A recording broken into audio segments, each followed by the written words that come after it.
चैत्र माह की अष्टमी तिथि को बसौड़ा पूजा की जाती है। कई स्थानों पर इसे शीतला सप्तमी, शीतला अष्टमी या बस्योरा के नाम से भी जाना जाता है। इस वर्ष सप्तमी तिथि की पूजा 21 मार्च को और अष्टमी तिथि की पूजा 22 मार्च को होगी। 30 मार्च को वासंतिक नवरात्र प्रारंभ होंगे और घर घर में कलश स्थापना की जाएगी। ओम नमः शिवाय, जय श्री कृष्णा। आप सभी का सनातन धर्मसार चैनल पर बहुत बहुत स्वागत है। मित्रों, आज की वीडियो बहुत ही ज्ञानवर्धक है। यदि आप भी शीतला अष्टमी के बारे में व्यापक जानकारियां प्राप्त करना चाहते हैं तो इस वीडियो को पूरा देखें। आज की वीडियो में हम ये जानेंगे कि यदि शीतला सप्तमी या शीतला अष्टमी की तिथि पर किसी कारणवश माता की पूजा न की जा सके तो उस स्थिति में साधक के पास क्या विकल्प होते हैं। तो चलिए वीडियो को प्रारंभ करते हैं। मित्रों, जिन लोगों के घर पर शीतला अष्टमी पूजी जाती है वहां महाअष्टमी के एक दिन पहले यानी सप्तमी तिथि पर 21 मार्च की रात को सभी प्रकार के पकवान और भोग बनाए जाएंगे, जिसमें पुए, खीर पूड़ी, कढ़ी चावल, भीगे चने की दाल इत्यादि भोग की सामग्री बनाई जाएगी। इसके बाद अगले दिन यानी 22 मार्च को बासी और ठंडा भोजन महाअष्टमी के दिन माता शीतला को भोग लगाकर प्रसाद के रूप में लोगों के द्वारा ग्रहण किया जाएगा। वहीं जिन लोगों के घर में सप्तमी की पूजा की जाएगी उन लोगों के यहाँ 20 मार्च को पकवान बनेंगे और 21 मार्च को सुबह बासी और ठंडे भोजन का भोग माता शीतला को लगाया जाएगा। शीतला माता के उपासक महाअष्टमी के दिन सुबह और शाम दोनों समय चूल्हा नहीं जलाते और घर में रखे बासी और ठंडे भोजन को ही ग्रहण करते हैं। इस बात का विशेष ध्यान रखा जाता है कि इस दिन किसी भी भक्त के घर में अग्नि प्रज्वलित नहीं की जाती। आपको जो भी चीजें खानी हो वह ठंडी और पहले से रखी हुई खानी होती है। कोई भी नई वस्तु चूल्हे पे चढ़ाकर बनाना सख्त मना होता है। बासी भोजन का भोग लगाने के कारण ही इसे बस्योरा पूजा के नाम से भी जाना जाता है। मित्रों, कई बार ऐसी परिस्थितियां पड़ जाती हैं जिनकी वजह से हम इस पूजा को नहीं कर पाते, चाहे वह पीरियड की समस्या हो या किसी भी अन्य प्रकार की समस्या। ऐसी स्थिति में क्या किया जाए, माता की पूजा कैसे की जाए, माता को भोग कैसे चढ़ाया जाए, इन सभी सवालों के जवाब साधक के पास नहीं होते तो वह दुविधा की स्थिति में पड़ जाता है। तो देखिए मित्रों, अगर शीतला सप्तमी या शीतला अष्टमी की पूजा आप करते हैं और इस वर्ष या किसी भी समय में आप किसी कारणवश शीतला माता की पूजा नहीं कर पा रहे हैं तो आप ऐसी स्थिति में चैत्र महीने के किसी भी मंगलवार या शनिवार को माता शीतला को जल अर्पित कर बस्योरा पूजा कर सकते हैं।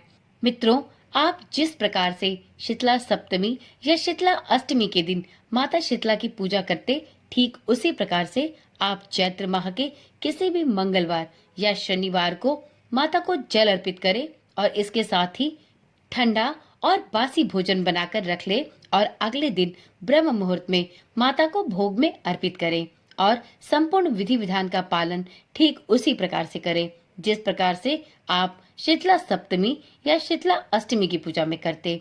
मित्रों, आप इस पूजा के लिए मुख्य रूप से दो बातों का ध्यान रखें।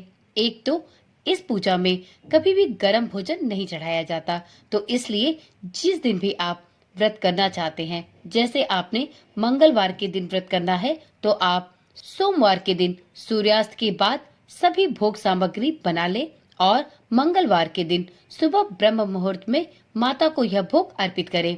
इसी प्रकार से यदि आप शनिवार के दिन इस पूजा को करना चाहते हैं तो आप शुक्रवार के दिन सूर्यास्त के बाद माता को अर्पित करने के लिए सभी भोज सामग्री बना ले और शनिवार को ब्रह्म मुहूर्त में माता को ठंडे जल के साथ यह सभी भोग की वस्तुएं अर्पित करें। मित्रों, शीतला सप्तमी या शीतला अष्टमी की पूजा में माता के लिए भोग एक दिन पहले बनाया जाता है जिससे वह ठंडा रहे। माता के लिए जो भोग बनाया जाता है वह ठीक एक दिन पहले परंतु सूर्यास्त के बाद बनाया जाता है और ठीक इसी प्रकार से जो भोग माता को सप्तमी या अष्टमी के दिन अर्पित किया जाता है उसे उस दिन ब्रह्म मुहूर्त में अर्थात सूर्योदय से पहले अर्पित किया जाता है। तो इस बात का ध्यान रखें। और दूसरी बात मित्रों, यह पूजा माता शीतला की होती है और माता के नाम से ही माता के नाम का अर्थ पूर्णतः स्पष्ट होता है। माता को शीतल वस्तुएं ही पसंद है और इसी वजह से माता को इस समय में इस पूजा में शीतल और ठंडी वस्तुएं ही अर्पित की जाती है।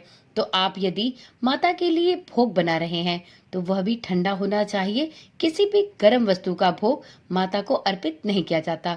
ठीक इसी प्रकार से ठंडे जल का एक कलश माता के सामने रखा जाता है और यदि आप माता के सामने दीपक जलाते हैं तो दीपक भी माता के सामने कभी नहीं जलाना चाहिए। बहुत लोग गलती करते हैं।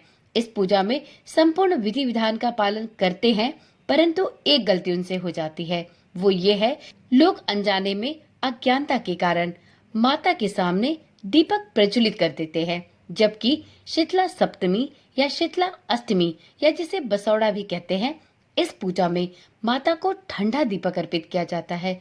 ठंडा दीपक का तात्पर्य ही यह होता है कि आपको दीपक को प्रज्वलित नहीं करना है। मित्रों, यदि आपने उस दीपक को प्रज्वलित कर दिया तो वह तो गर्म होने लगेगा।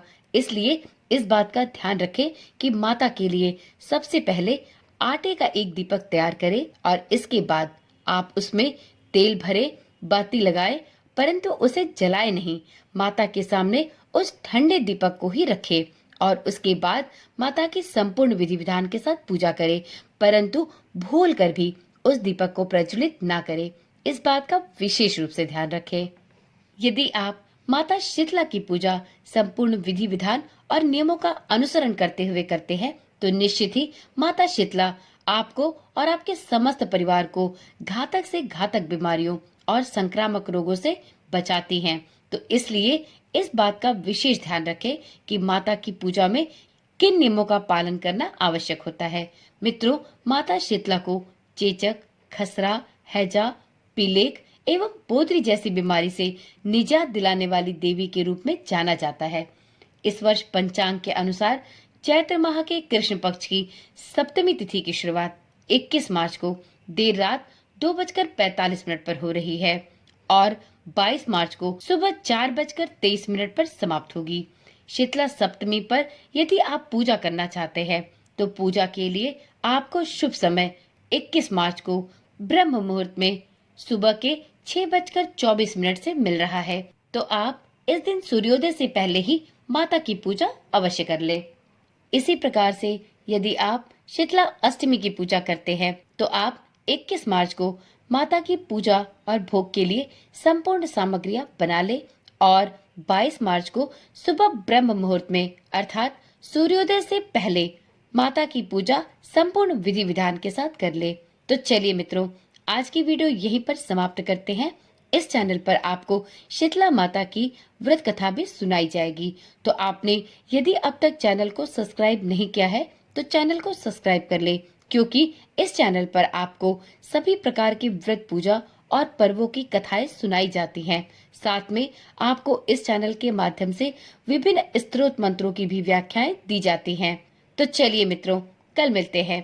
तब तक के लिए ओम नमः शिवाय, जय श्री कृष्णा, राधे राधे।